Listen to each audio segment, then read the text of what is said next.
Welcome to Realist Revolution USA. This is the podcast for real patriots who care about real America.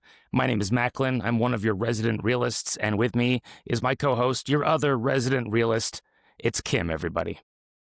Hey, thanks, Macklin, for that intro. I'm pretty excited about our episode today. We have a phenomenal guest with us. Her name is Brittany. She is an early childhood educator. So today we're going to get real about early childhood education. So, Brittany, welcome. Thank you for being here. Thanks for having me. Love to have guests. Thank you for coming. So, if you don't mind kind of starting off, do you want to kind of give us a little bit of information about yourself and how you kind of got into early childhood education? What made you want to be a teacher? Well, it's interesting because I am a first-time college student in my family, so I had no idea what I was doing on the route to higher education. So I went in as a music major. I had a full scholarship. I was going to be a vocalist, and on one of my campus tours, I met this person who was discussing early childhood education, and my ear got pulled over.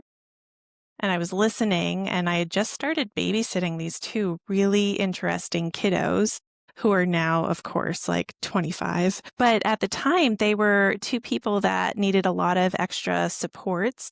And I was just so interested in who they were and what their needs were and how to support them. And this person ended up introducing me to my longtime friend, Kristen.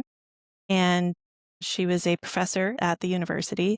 And on the spot, after my conversation with her, I was like, I'm meant to be an educator. Like everything you said tracks, and I'm going to go do that instead, like an impulsive 18-year-old. And so I went over and switched everything, and I've never looked back. Like everything really fell into place about how much I value human development and just really rally around children's rights and the rights of families, and trying to make the most of our future in the USA starts with early childhood education. So I guess I'm still a bit of a mixture between Mary Poppins and the Lorax. I still sing nonstop, so that never ended. Yeah, my passion for education started on that day where I heard somebody speak and they just spoke right into my heart. Everything changed after that. That's awesome. As somebody who doesn't have kids, could you help me understand the scope of early childhood education? What ages are we talking about? So typically when we think about early childhood education, we think about birth to 5, because in the USA, we consider formal education K through 12. And so everything before that is listed as early childhood education. And I guess the other important part to know about me is so I've been a teacher for 16 years, and I'm a mixture. I've done nonprofit, for-profit.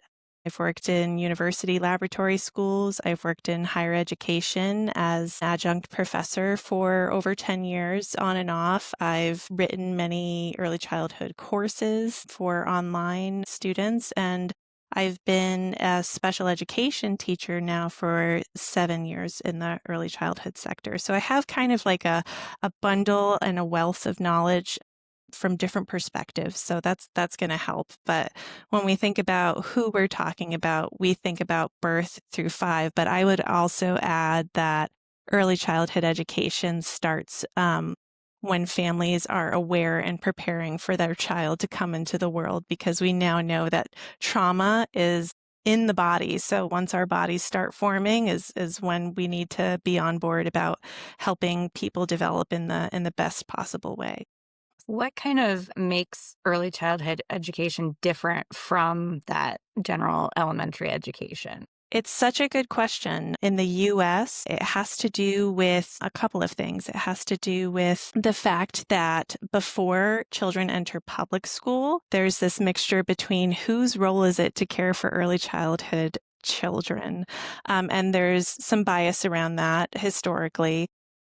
The bias being that women should be home staying and caring for their children. That's changed quite a bit over the past 70 years, but still we find that even in the current culture, swinging back into strict roles about being home and raising your children, and whose role is it to help these children be ready for school. Then there is the fact that we have children with developmental differences. So there is another category. There are children with special needs, birth to age 5, who don't quite fit the mold of public school education.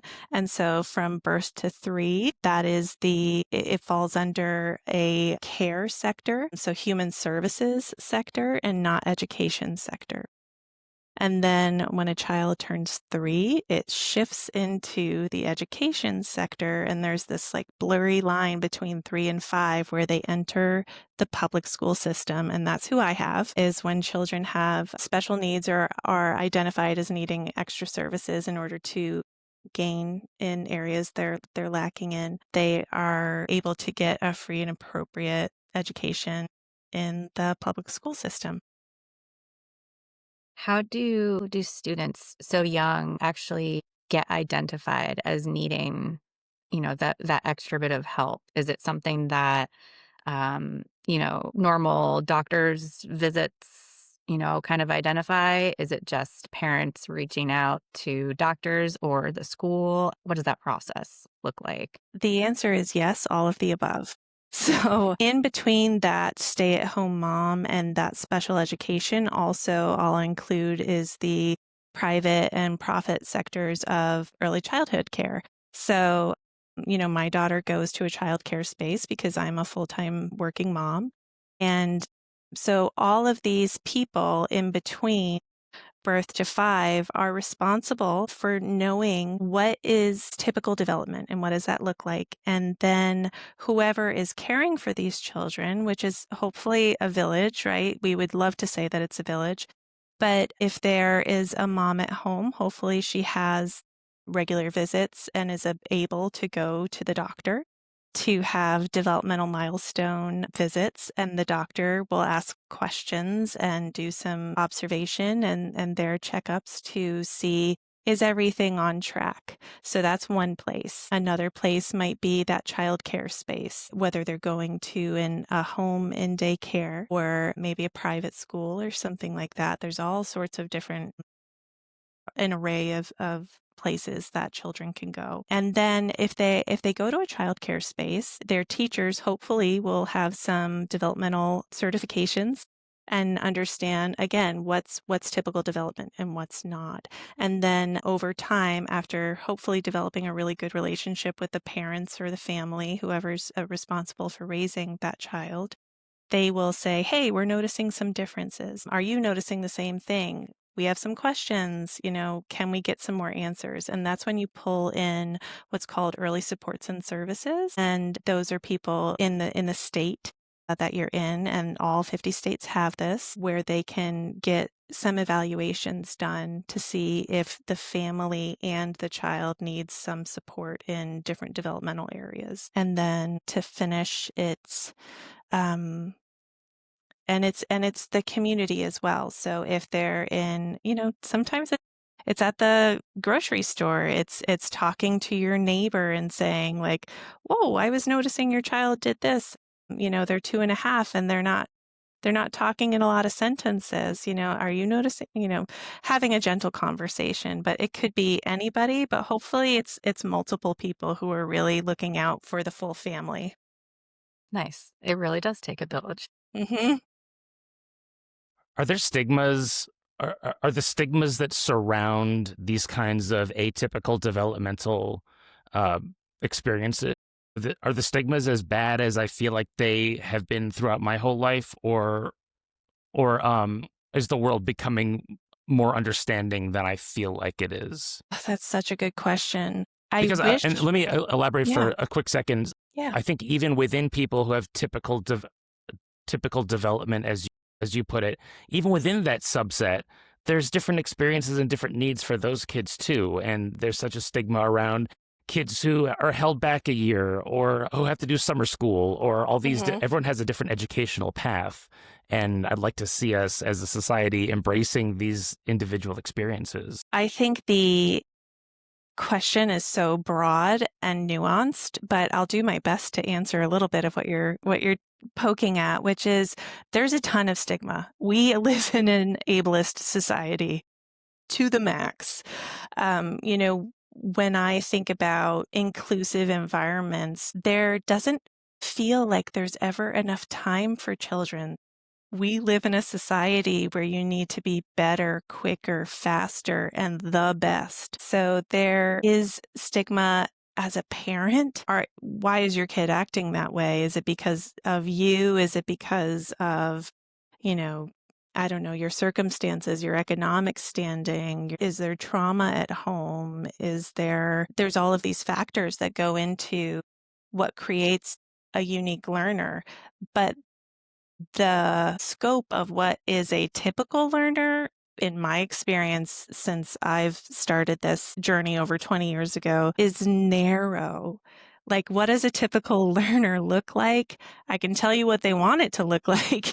They want it to look Right. like a person that is able to listen, not ask questions, follow directions, and not make a stink. And one day they'll be able to be a creative person when they maybe have the ability to go to higher education, and that's included in their, maybe BA or something that they have. But there's not a lot of flexibility to what a typical learner looks like. So you add on top of that somebody who has differences in how they experience the sensory world, how they interact with another human being socially, emotionally, or how their muscles respond in a certain way. It isn't there. And I've done a lot of advocacy in the past 6 years in my current district to try to work together with a phenomenal group of people who are working towards a more inclusive space for learners. And there have been some changes, but not as much as you would hope for. Hmm. People get to be creative after society has beaten the creativity out of them. Right. Exactly. Exactly. Conform for 18 years and then find your individuality. Yes. Right? Yeah. Yeah. I know, Brittany, you work as part of an integrated program, which can you explain, for those who don't know, what an integrated program is and why is it important for kids who have been identified as needing interventions early to learn alongside quote unquote regularly developing kids? Absolutely. So, an integrated program typically has at the beginning of the school year 50% identified students with differences and 50% typically developing peers. And what that helps both sides. So, all the research points to the fact that as much as it is important for children with disabilities to be alongside of typically developing peers because they have those role models that have great speech, that they learn alongside children because children learn through social interactions. So they want to be near other peers that are doing the same thing.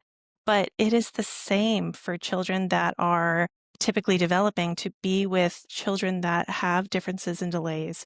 They learn a great deal of empathy. They learn how to be flexible thinkers. They learn about cooperative practices, accountability, a lot of restorative practices, because there's a lot more oopsies in my classroom as far as hands on or words on or scratches, pushes, yells, stims. They all happen. So when everybody's in a space together and they have a highly qualified person and a team of people working with them, then they get the supports they need to work and develop in all of those different domains like math, literacy, social emotional development, science, social studies, all of those pieces that make us learners works. And what ends up happening is the scales tip a little bit because as children turn 3 years old, they enter into our program. So we end up adding students along the year, and then there's people that move in, or some of our quote unquote typically developing children actually are children that get identified along the way as well. So, yep, an integrated space is always what you want to have, but that varies between district, between states a lot. Yeah. It's like for those regularly developing kids to be exposed to kids that have those other needs. It's Mhm. just a direct reflection of the world they're going to become a part of. Mhm. They're going to have to grow up and work with people who they might not agree with or might not get along with, but you need to have that tolerance. So, Mhm. yeah, they might even And become learn great friends too. Yes. Yeah. exactly. And learning empathy, I think it's easy to discount things that are not math or reading or more tangible pieces of education, but I can't think of a more valuable life skill than learning empathy or learning cooperation or learning how to listen or learning how to care. Those are invaluable. And there's a lot of adults that could have benefited from that kind of an education early on. Oh my gosh, I Absolutely. completely agree with you. Are the parents? I'm putting myself. I think that integrated learning sounds amazing. So I'm. This is not coming from me. This is coming from me trying to imagine a parent of a typically developing child. In your program, do those parents have a say about their kids being integrated? And is there pushback, or do they get frustrated by their kids being "quote unquote" held back in any way? So our program is volunteer based. Parents have the application in knowing that we're an integrated space. So differently than a private school setting where you might have an identified kid or two in that space, but you're not knowledgeable of that because of HIPAA and privacy laws and all of those pieces, but you've maybe observed things that are fairly significantly different about a person. The families that are coming into our space are signing up with the knowledge that half of the class are people that have some differences in one way or another. And again, they won't know specifically what those differences are, but as much as 3, 4, and 5 year olds might not be able to tell you at the end of the day, what did you do today? Just like we can't, it's hard to pick that one thing out. Like, what do you want to hear? It was a Right. lot. They will be able to tell you so and so did this today, or so and so is always doing this thing with his hands and jumping up and down. Like, you end up knowing it as a parent who's doing what in the classroom. You can put some things together and know, like, or when they're there, they can see some things. But I like to celebrate it. I like to point it out. And I try to do as much family literacy around inclusion as possible so that we can all be a little bit more aware about our ableist tendencies. And I still have them. So it's an ongoing learning process. Yeah. I know we've kind of touched a little bit on things that happen in your classroom. So, being an angel walking among us, taking care of our littlest learners, what are the most important topics that you end up focusing on in your classroom? Is it play? Is it colors? Is it recognition? Is it number recognition? Is it just straight up socialization? Like, what would you say is one or a couple of the most important things that you really touch on with the kids? So, with 3 to 5 year olds, we always have the goal of helping them get to know and understand all of the quote unquote things that they need to do in order to be successful by the time they enter kindergarten. And that has to do with early learning standards that helps guide our practice. But when I personally think about what's going to make a child successful in my classroom, it's going to be feeling like they love school. And if they love school, they're going to love being a learner. And if they love themselves as a learner, they're going to want to continue learning, That's period. huge. So my goal is Wow. always, how do I help this individual? And right now, I currently have a developmental span that I'm aware of between, so I have 6 children in my morning space and I have 12 children in the afternoon space. And I have a developmental span between 11 months and beyond 5 years of developmental know how. So, how do I even do that as a teacher in the classroom? How do I have activities out that that means that I'm going to have activities out that can be used in lots of different ways. And there are different principles and choices as far as how you're going to run your early childhood classroom, but play is the number one way. And that has quite a stigma. I say it's the number one 4 letter word that nobody wants to say out loud um, because people discount it. It's such a stigma. But if we think about what play actually means, we think that children can come to a space and be able to manipulate and engage with materials and people there in a way that meets them where they are developmentally. And with the support of children and educators, it's also going to help them scaffold their learning and build upon the knowledge that they already have. So whether they're at that 11-month-old range coming in and learning how to just touch materials gently or regulate their body or, scoop some snack onto their snack space, that matters. So Yeah, I feel like a lot of people kind of may not necessarily voice this, but kind of overlook early childhood education uh, as being less important, basically, than once you get to that elementary education and obviously higher grades. But it's one of those times in children's lives when they're actually learning the most, as you said, like through play, through touch, through yeah. socialization, through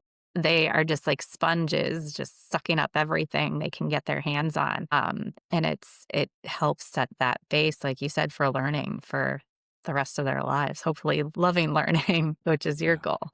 Yeah, absolutely. Macklin, you can certainly jump in here because you might have experiences, even though you don't have children at home, you have experiences with young people and that's important as well. But there is such a huge bias, and I've known this as a stigma coming into my job that I will never be seen as an equal professional as the first grade teacher next to me.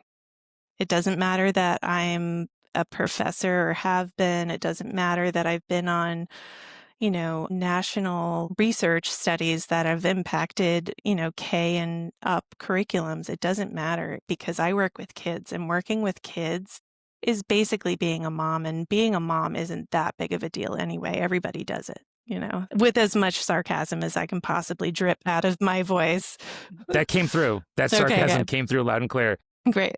That really hits close to home, Brittany. I worked for a school, a non-traditional school that taught children and adults. And as a new faculty member, I was only allowed to teach the kids classes. And the hierarchy, the implication that I was new, so I had to teach the kids. And I don't feel like I was ever seen as someone on par who taught adults. And I think it's so backwards because teaching kids requires a lot more skill, patience, awareness, training, all kinds of things that I was not equipped with at the time. I felt like I was thrown into the deep end with what was perceived to be the easier job.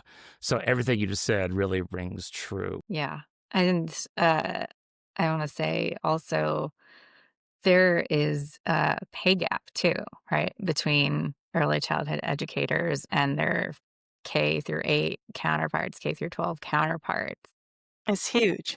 Yeah, it's massive. Obviously, I think part of that is kind of there's a saying, show me where you spend your money, show me what you fund, and I'll show you what's important to you. Excuse me. And it's so easy for so many people to say they care about children, right? Including like our Secretary of Education. And then, so Mhm. then why do they act so counterintuitively to that by taking money away from schools and programs like Head Start and preschool programs and underfunding things that help kids in the long run? It's insanely frustrating to watch, as a parent, and just, my kids are not, you know, full grown yet, and just thinking about the world they're going to go into themselves. It's like, where's the support? Is it just government municipal funding issues? Is it a societal value issue? And I think it's probably both. It's all of them. Yeah, it is. It's such a nuanced topic because of course we care about our children just like we care about our elderly, yet these are the two spaces that we see the hugest gaps in quality care. Uh, and there is, trying to think, there's research called the Heckman curve. And essentially there's this research says that the earlier you invest in educating people, the higher your return on investment. Again, just what can there be a more simple information to really get? And I think I'm so naive to this day thinking that will ring into somebody's ears that's a lobbyist with some power and sway, and they'll go, you know what we should do? We should really be helping figure out this huge issue, which is high quality early childhood care.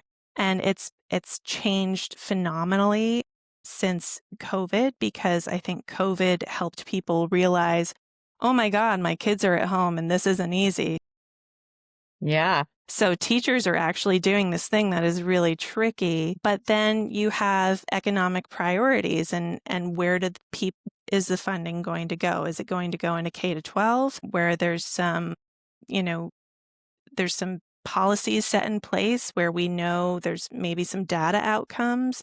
There's not that in place in early childhood because there's private, because there's nonprofit, because there's home daycare. It's hard to have a system in place. And then there's the gender situation, which is that we are a workforce primarily that are women. And so right off the bat, we're going to be paid less. And because women are often the leaders in those spaces too, they're getting paid less as well. They're doing a lot of early childhood spaces have directors that are also teachers. So we always talk about teachers wearing multiple hats, but I just can't imagine doing that well or being able to sleep and then guide children in a way that is supportive. Like, I just can't imagine. I think it is the economic differences. I think it's the issue of, is it a state issue or is it federal? And then there's the cultural beliefs of who should be watching children, who should be, and should it only be for children that have disabilities? We'll cover them, but the rest of them are on their own. So the cost of early childhood education for the everyday family costs more in the first 5 years than it does for college. And that has to do with a couple of factors. Colleges have loans. Guess what we're doing with when we need to put children into a space so that we can go to work, and hopefully it'll be in a space where my child feels safe, loved, secure, and able to learn. That also costs a lot. So again, it goes into this elitist piece of people that can pay for high quality care will send their children to really high quality centers. Those high quality centers are going to be able to pay their teachers more. Those teachers are not going to have as much turnover because they get paid more and they won't have to go do multiple jobs. When there's less teacher turnover, there's better relationships. When there's better relationships, there's more learning happening, and on the ball. Cyclical, Mm-hmm. beneficial cycle. Mm-hmm. Yeah. It's amazing how often doing the right thing morally is also doing the right thing financially. Like the financially responsible thing, you talked about the investment and the return on investment for investing in early childhood education. So that's the fiscally smart thing to do. And it's also the morally correct thing to do. So it's amazing that all the powers that be that distribute the money differently, they want to see, I guess, short-term profits. They don't have any interest in long-term investments in things that are more intangible. And that's just baffling to me. It is, yeah. You were talking about the studies that have been going on. There have been studies over decades showing the long-term benefits of attending actually preschool versus not attending preschool. And the benefits included improved social skills, higher scores on cognitive and language assessments, higher probabilities of graduating high school. That's huge. So, I mean, and that's not even to touch on the facts, societal reasons, like you had mentioned, Brittany, about, okay, so if a kid is able to go to school, that gives a mother, in most circumstances, an opportunity to go to work and increase her economic standing, their family's economic standing, whatever the case may be. And it's, yeah, there's just so many advantages to doing it. And for people who are like money counters, talks, yeah. want their return on investment. Yeah. I did look into it before we met just so I had an idea. Nearly every study finds that for every dollar spent on early childhood education, there's an at least $4 and many times even higher, up to like $16 return on investment. It's kids being less likely, to not graduate or become a drag on society, quote unquote. There's all these things that are such huge benefits. I mean, like, we're idiots to not invest in this. Hmm. And I think people want to.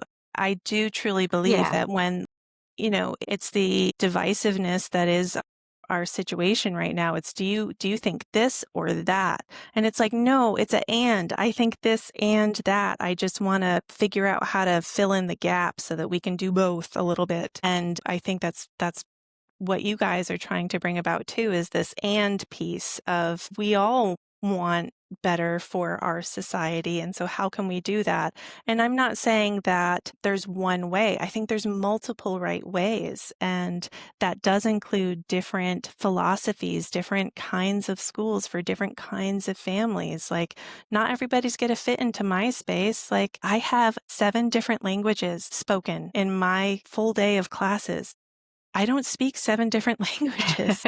So what would it look like for that child to be in a space where their home language, their primary language was spoken, and they had a person who understood their development to be able to communicate with them and facilitate those things? I'm sure it'd be higher quality than what I'm able to give them, even though what I'm giving them is really wonderful. So there's multiple right ways, and I believe if we can agree to maybe not cut funding for these huge pieces that are supporting so many early learners and their families. And I think that's the huge piece, is early childhood is not just about the children. It is about supporting families in moving forward and helping them as a system so that by the time they get into that public school system or private, if that's their ability, they are on their best footing. I know I always say this to families is that I'm working with that are so grateful and gracious about the services and the high quality care I provide for their kids. They're like, "Oh, thank you so much." And I'm like, "Listen, I'm here for a year or 2 years. You are their forever advocate." They're forever advocate. That's what you signed on for when you became a parent. So, Yeah. yes, I'm the person that they won't remember when they are graduating and they walk through the halls to visit their favorite teachers. They won't remember me because that's the way the brain works. But I'll have hopefully instilled something within them and in their parents that makes them feel like education is a good fit and something that they want their children to be good, not only good learners, but good human beings and good community members. I think you might have more of an impact than you think, Brittany. Just saying this as somebody who, like, I can think back, I remember all of my teachers for varying reasons. And Mm. definitely, I remember preschool and kindergarten as well. So Yeah. Oh, I think people remember you too. so sweet. Yeah, some there definitely are some. There are some, but I think about the way the brain works and my personal experiences. I had a ton of trauma in my early childhood years. I don't have any memory of my first kindergarten or any preschool teachers, and I think I vaguely remember that my first grade teacher had curly hair and that I cried a lot. I know, I know. I was just a definite, like, "You don't look at me, child." I was so slow to warm up. But yeah, everybody's experiences are different, but I appreciate that. And that quality you just spoke about is probably what makes you a great teacher, because you don't expect kids to magically open up to Yeah. you. No. No. Yeah. You did mention the silver lining or the blessing in disguise about COVID and how it opened up parents' eyes to maybe the work that teachers do that doesn't get acknowledged or noticed or remembered. What are some behavioral trends that you've noticed in students over the years, but particularly since COVID? Any additional challenges or or maybe positives that have come since COVID? There are so many changes. I think we're just seeing the tail end of the COVID boom, for baby boom, and COVID vastly impacted the amount 3 years later that we saw in special education, the amount of children referred to us 3 years after COVID happened. This is nationwide, not just my school or this state, was huge. And when we think about that, it has to do with the amount of stress and trauma families were under when they had their children. So when in womb, when they were born, you had families that were in a global crisis. They were talking less. When you have less language, you're not going to learn as much language.